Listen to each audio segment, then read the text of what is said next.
Franklin rides a bike. Franklin could swim underwater and hit a home run. He knew how to climb the monkey bars and pump himself high on the swings.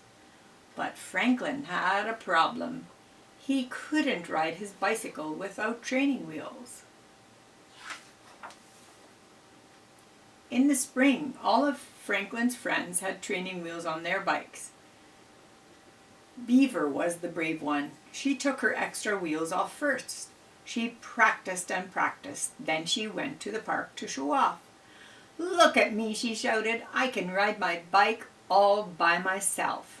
Franklin watched Beaver ride around in circles. It wasn't long before Beaver could signal with one paw and hold on to the handlebar with the other. Soon everyone but Franklin could ride without training wheels.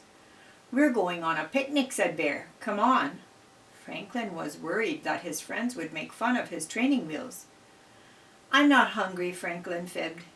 He went home to eat lunch alone.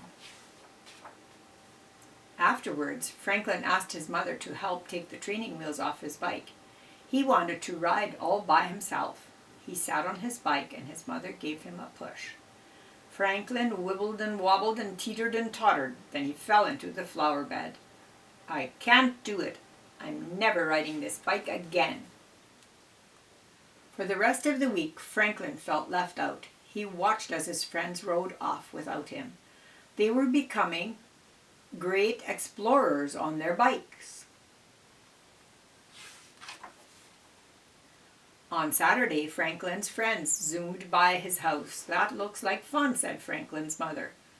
"I can't ride without my training wheels," groaned Franklin. "Did you give it your best effort?" asked his mother. "Well," said Franklin, "maybe I could try one more time." Franklin sat on his bike. "It's tippy," he cried. His mother held on to the seat. "Try it. I won't let go until you tell me to."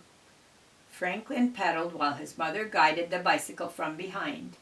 He felt unsteady and very unsure. "I'm going to fall," he said, and he stopped pedaling. "Riding a bicycle is difficult," said his mother, "but you can't give up just because it's frustrating." "It's too hard for me," said Franklin. "It was easy for my friends." "Do you think everything comes easily for them?" she asked. Franklin had to think about that. Franklin went to the park. He saw Beaver struggling to swing on the monkey bars. Each time she got to the third rung, she fell into the sand below. "No, Beaver," said Bear. "Do it like this. It's easy." "Easy for you," said Beaver. She tried one more time and fell again. "Maybe tomorrow," Beaver grumbled. Franklin remembered that Badger learned to swim. When Badger learned to swim, she was afraid to put her head underwater. "It's easy," said Franklin. "Just do it." Badger had spluttered and cried. It took her a long time to feel good in the water. Now she could swim from one end of the pond to the other. Franklin thought about the first time Fox played baseball. He couldn't hit the ball at all, but he tried and tried until one day Fox got a home run. Just then Porcupine came by. She moved very slowly. She pointed to the pads on her knees, wrists, and elbows. "They make me feel funny," she said, "but they keep me safe." "That's it," cried Franklin. He hurried home. Franklin put on padding. He lined the walk with old pillows. "I'm ready to try again," Franklin told his mother. "Now I won't worry if I fall." Franklin sat on his bike and his mother held on to the seat. Franklin wibbled and wobbled and teetered and tottered. He fell many times, but he never gave up. Then it happened. Franklin told his mother to let go. He didn't veer into the bushes and he didn't crash. "Way to go," cheered his mother.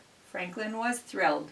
Finally he was riding his bike all by himself. "I can do it," he shouted. Franklin rode to the park to show his friends. "Look at me," he called. Franklin tried to signal with one hand like Beaver, but he toppled over. "I think I'll work on that," he laughed. "Not everything is as easy as it looks."